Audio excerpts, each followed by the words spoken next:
El 2025 demostró la resiliencia y capacidad de innovación del sector científico-tecnológico cubano. Desde esta redacción informativa construimos relatos sobre cómo la isla impulsó alianzas de biotecnología, buscó alternativas al suministro crítico de medicamentos y aceleró su revolución solar. Hoy no se pierda la emisión única de Cuba Científica, la radiografía con cifras y hechos que definieron el año 2025, una propuesta de Cubavisión Internacional.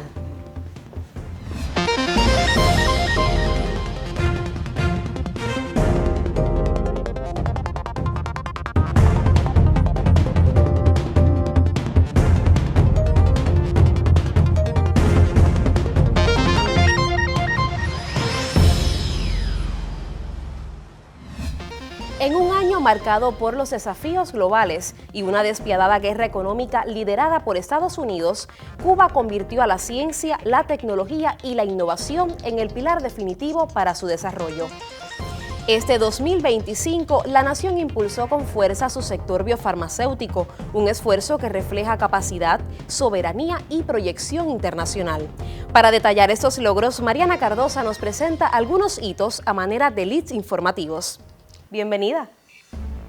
Sí, gracias, colega. Y aquí estamos en Cuba Científica con hechos de salud y biotecnología a destacar en el 2025.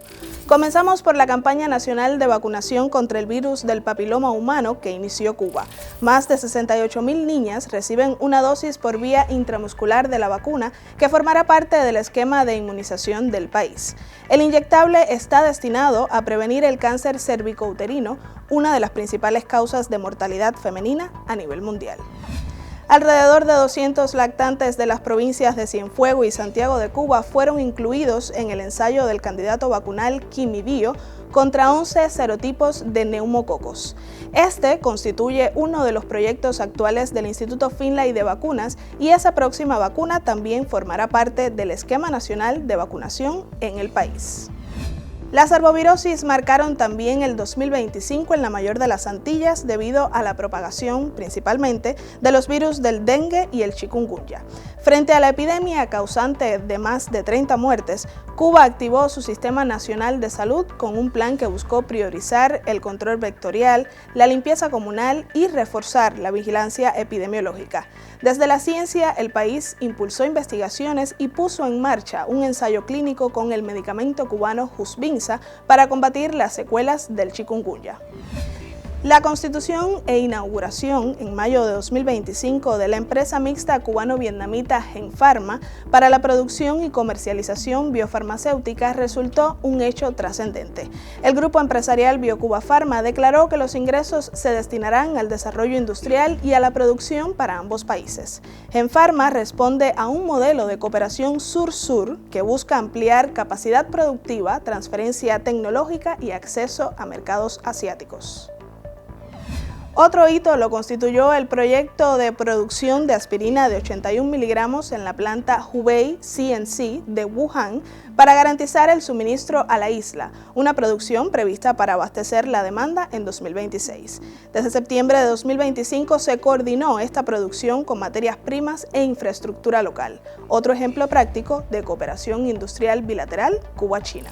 Muchas gracias, así despido este primer encuentro del segmento Cuba Científica. Nos vemos en unos minutos, no se aparte.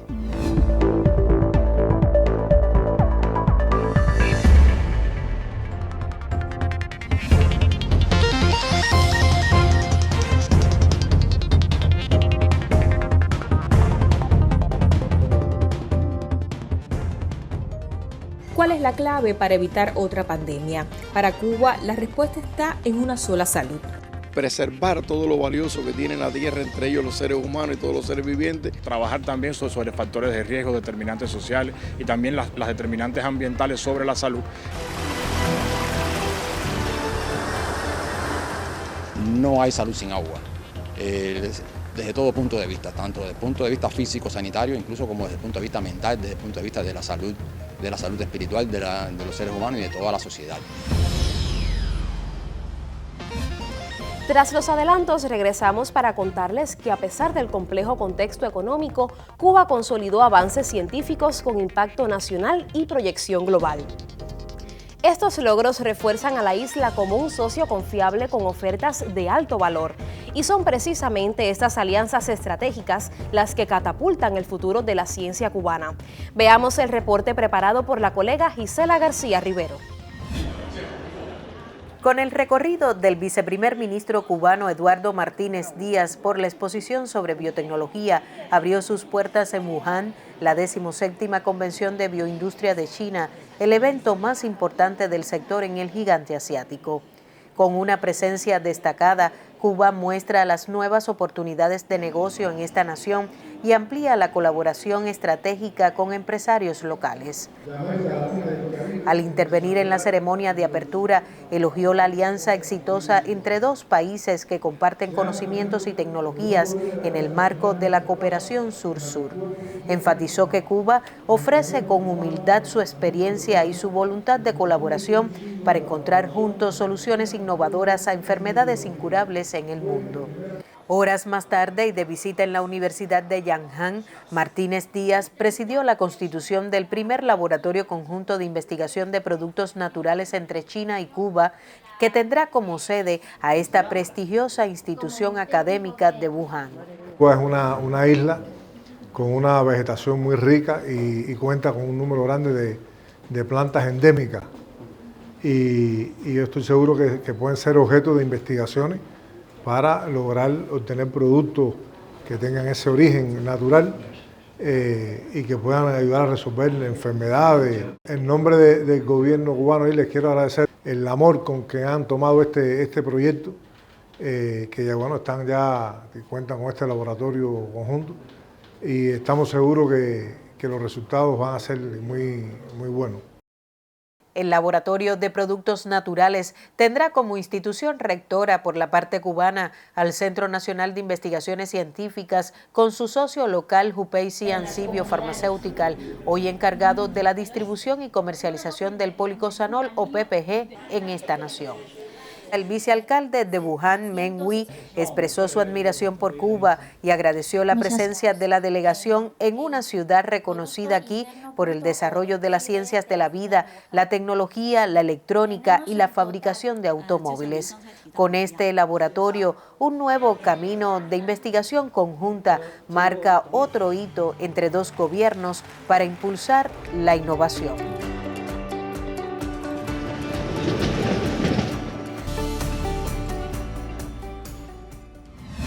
La crisis electroenergética en Cuba alcanzó en las últimas 3 décadas niveles sin precedentes. Recurrir a fuentes renovables de energía fue el camino más viable seguido por el país en estos tiempos.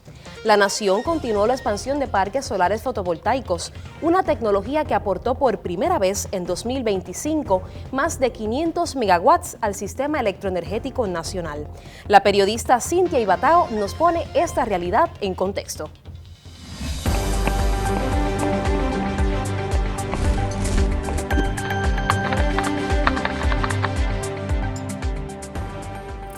La respuesta ya está en curso. En 2025, los parques solares fotovoltaicos de Cuba superaron por primera vez los 500 megawatts de potencia en horario pico, un hito que aún no alivia la presión del sistema eléctrico nacional ni ha podido evitar las afectaciones a la población que sufre largas horas de apagones. Sin embargo, bien vale la pena hablar de la expansión de esta tecnología que evitará la dependencia a la importación de combustible, la quema de este y reducirá las emisiones de CO2, beneficios que podrían colocar a Cuba como uno de los despliegues solares más dinámicos del Caribe.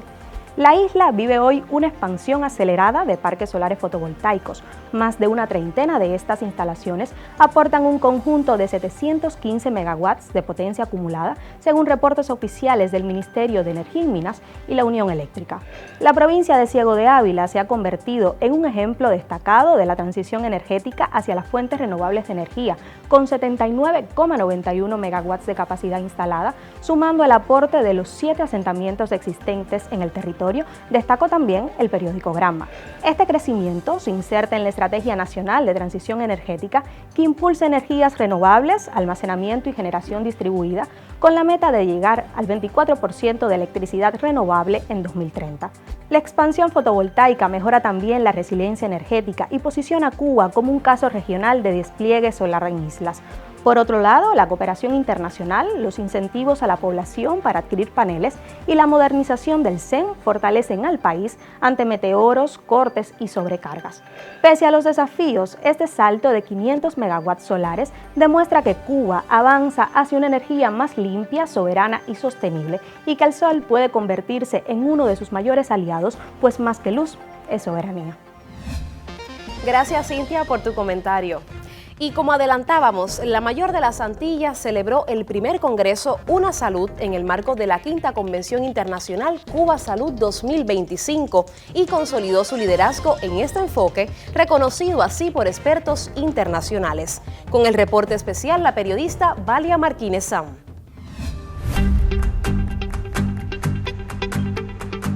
Entender que la salud de las personas, los animales, las plantas y el medio ambiente están interconectados es una prioridad para Cuba. Desde fecha tan temprana como la década de los 80 del pasado siglo, el líder Fidel Castro comprendía y hablaba de la dependencia de la salud humana y animal.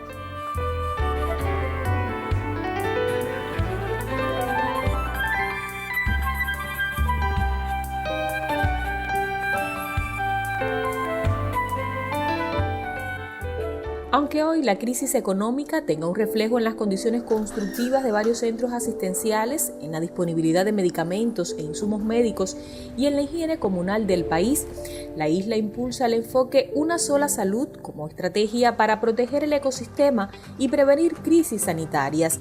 Para ese propósito, destina el 26% de su Producto Interno Bruto a la salud pública y una ciencia al servicio del pueblo.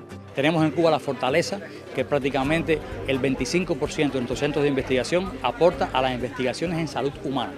A eso deberíamos sumarle otro 10%, que es una fortaleza nacional, donde las investigaciones ambientales priman. Estamos hablando de la Agencia de Medio Ambiente del SIGMA, estamos hablando de las universidades cubanas con una participación importante y también la salud animal. La vigilancia es muy importante, porque evita también entrar enfermedades que no existen en el país, que tenemos ese cuidado de la frontera que tenemos que tener en nuestros puertos, en los aeropuertos, en nuestras costas, con los animales, con los alimentos que se importan, con los temas relacionados con la migración de aves. Todo este tema da también seguridad y se integra también a una sola salud. Mucho antes de la pandemia de COVID-19, Cuba ya había adoptado este modelo que articula también esfuerzos desde las comunidades hasta el nivel nacional con la colaboración de múltiples sectores y disciplinas. Se define como la estrategia para el logro de la salud óptima de las personas, los animales, las plantas y el ambiente, mediante acciones de prevención, control y respuesta rápida ante cualquier peligro. ¿Cuál es la clave para evitar otra pandemia? Para Cuba, la respuesta está en una sola salud. Autoridades, científicos y médicos coinciden que este modelo es la vía para detectar y prevenir enfermedades emergentes al tiempo que se protege el equilibrio ecológico. Preservar todo lo valioso que tiene la tierra, entre ellos los seres humanos y todos los seres vivientes, y sobre todo el enfoque de cómo aportar más salud y vida a los seres humanos que hoy viven, que hoy conviven y que constituye el elemento y reto para el futuro a preservar todo lo valioso que tenemos hoy. Trabajar también sobre factores de riesgo, determinantes sociales y también las determinantes ambientales sobre la salud que permita un trabajo coordinado, integrado entre organismos, organizaciones y el sector de la salud como ente principal que coordine todo el proceso para lograr transformar los indicadores de salud, sobre todo también la calidad de vida y también las enfermedades emergentes y reemergentes que tenemos hoy que están azotando a la humanidad y a la misma vez poder lograr controlar de forma unida con los grupos de coordinación y con todas las instituciones el proceso salud-enfermedad en nuestro país y en el mundo. Al aporte de la ciencia, al aporte de la visión ambiental, de la visión de desarrollo sostenible y al aporte desde la investigación y la regulación, que es muy importante en el ámbito ambiental, yo creo que son elementos claves a la hora de construir, de conjunto con otros organismos, el camino hacia una sola salud en el país.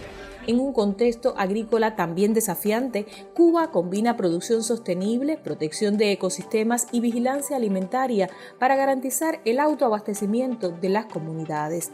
En un momento tan difícil de crisis alimentaria en el mundo, de situaciones difíciles con el clima, con la migración, de este bloqueo también reconocido que tenemos nosotros, nos hemos propuesto entonces incrementar la producción de alimentos, pero incrementarla con salud, con una buena calidad, con una buena inocuidad, con una buena educación nutricional. Eso es un ejemplo. El otro ejemplo está claro también en los temas de la relación que tenemos nosotros con las enfermedades zoonóticas y la resistencia antimicrobiana.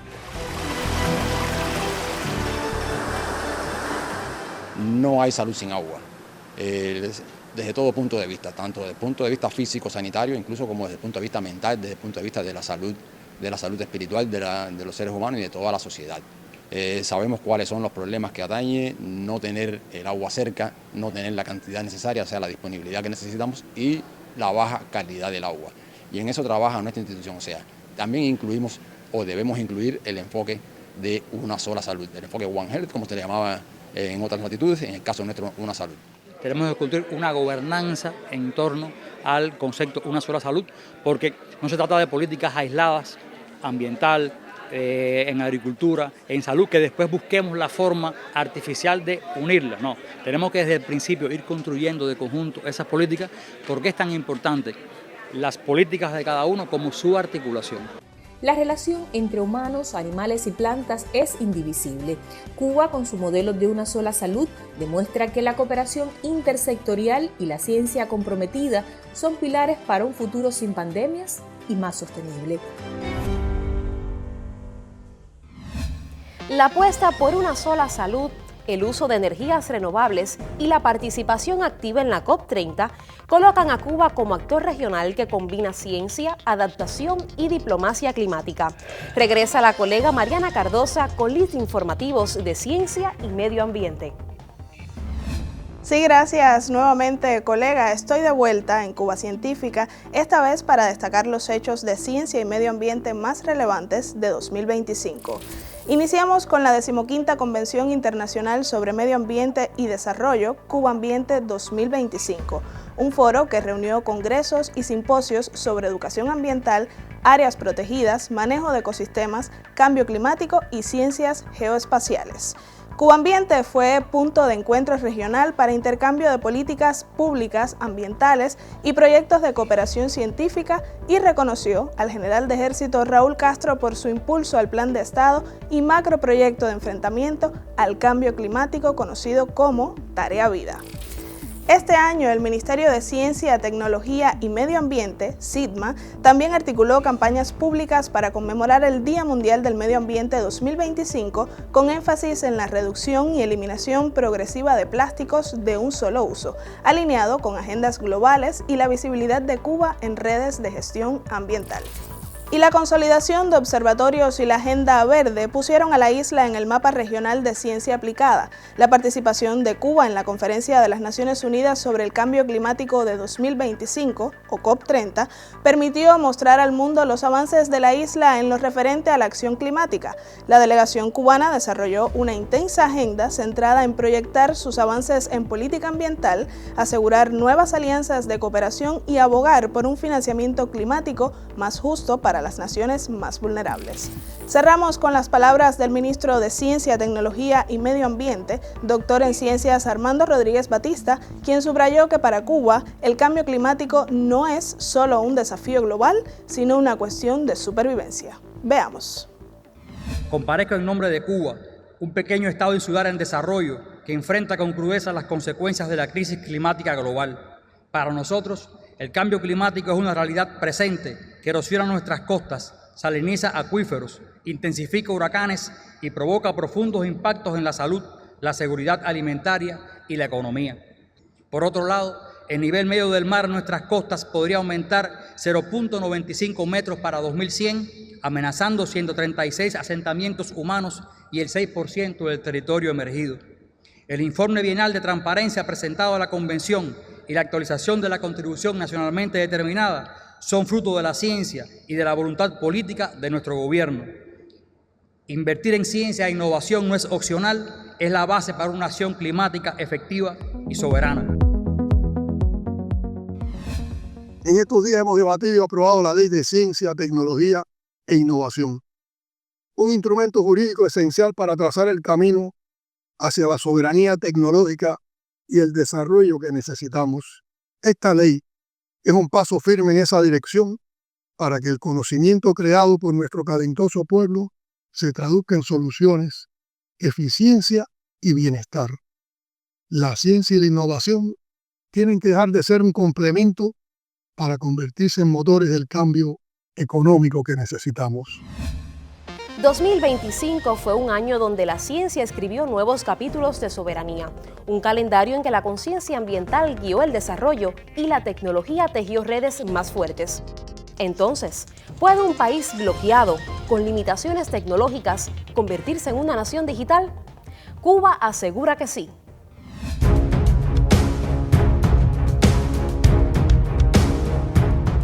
Cuba da un salto clave hacia la transformación digital con la creación de un centro de gobierno aprobado en el decreto 125 de 2025 y el despliegue de la plataforma Soberanía que inició el 10 de julio de ese propio año. Se trata del eje de una nueva política nacional que busca simplificar trámites, modernizar la gestión pública y colocar al ciudadano en el centro del proceso. Es una plataforma que obedece o que cumple con determinados principios del gobierno digital, muestra información al ciudadano. Es una plataforma que logra interactuar con el ciudadano, logra una participación ciudadana y también la plataforma Soberanía en su esencia o digamos el rol fundamental es propiciar o priorizar los trámites y servicios en línea al ciudadano, al pueblo en este caso. Soberanía, que ya acumula más de 81.900 visitas y 16.700 usuarios registrados en su primer mes, integra información oficial, desde las 13 certificaciones del registro del Estado Civil, solicitudes de subsidio y cambios a vehículos, hasta completar unos 290 trámites y servicios, de ellos 15 en línea. Por ahí viene el primer impacto, es decir, ¿qué posibilidades tiene hoy la población accediendo a Soberanía, registrando su usuario en Soberanía, certificando su usuario en Soberanía? Bueno, tiene la posibilidad de solicitar uno de estos 15 servicios en línea desde la comodidad del teléfono o desde la comodidad del acceso a Internet desde su casa. Hoy la plataforma Soberanía no consume datos móviles, es decir, es una plataforma que está orientada en su diseño para que no consuma datos móviles del ciudadano, de la población, y esto priorice o favorezca el uso de la misma en este caso. Todo respaldado por identificación digital y un espacio personal donde el usuario gestiona su información y seguimiento de casos, amparado también por la Ley de Datos Personales. Este tipo de plataforma tiene ahorros significativos en toda la operación de la administración pública, es decir, todo lo que va a una modernización o a una eficiencia en el uso de las herramientas informáticas por parte de la administración definitivamente disminuye los costos de operación de la administración, sobre todo por los gastos que tienen que ver en insumos, en papeles, en electricidad, en tiempo también. Así que es una plataforma entonces que tiene beneficios para el ciudadano y también tiene beneficios en este caso para la administración pública. ¿Y cuál es hoy el mayor desafío de la plataforma Soberanía? El propio concepto de transformación digital, aun y cuando reconoce que hay un uso masivo de las tecnologías, un uso intensivo de las tecnologías, el propio concepto reconoce que el mayor cambio es un cambio cultural. Es decir, es un cambio de paradigma, es un cambio de manera de pensar. Usted tiene que pensar el proceso 100% digital para poder adaptarse a él. Yo creo que el cambio cultural es también por el hecho de que hay que lograr una adecuada formación y asimilación de estas tecnologías en las estructuras de base. El proceso de transformación digital avanza también desde proyectos territoriales. La iniciativa Ciudad Inteligente en La Habana Vieja, inspirada en la histórica Guía de Forasteros de la época colonial, ha digitalizado servicios claves para ciudadanos y visitantes. Igualmente, el desarrollo de la banca digital, con más de 9.000 entidades usando la banca corporativa, trabaja por reducir el uso de efectivo y descongestionar las sucursales. Todo ese ecosistema, soberanía, banca digital, ciudad inteligente y plataformas sectoriales, marca la ruta hacia una Cuba más conectada, transparente y eficiente.